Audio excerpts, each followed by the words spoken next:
This war on the border is real.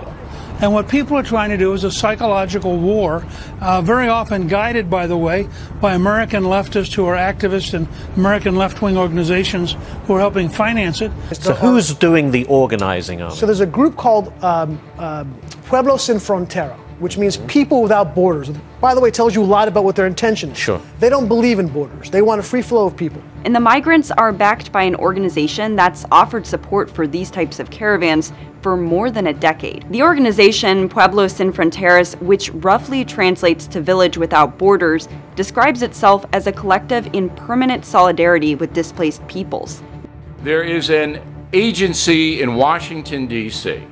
that received a grant from George Soros back in 2009, $2.5 million, okay, that has now formed other agencies in Chicago that are working with the agency in Tegucigalpa, Honduras.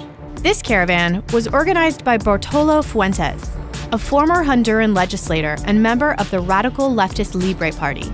Libre is not a political party, but a destabilizing movement.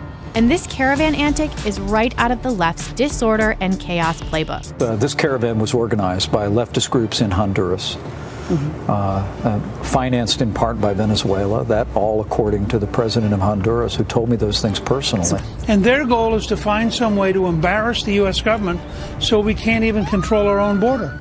And frankly, they also want to essentially try to undermine U.S. sovereignty and border security and to stick it in the eye of Trump. That's what their goals are. Complicity with the mainstream media, with the organizer of this caravan is amazing, and it's sad, actually.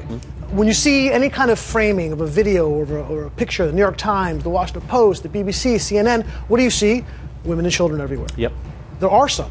90 to 95%, by my estimation, were all men. And if you support President Trump's action to stop the migrants from coming in, you're a racist. It's really bad. This is a really bad situation. I hope everybody understands how bad it is.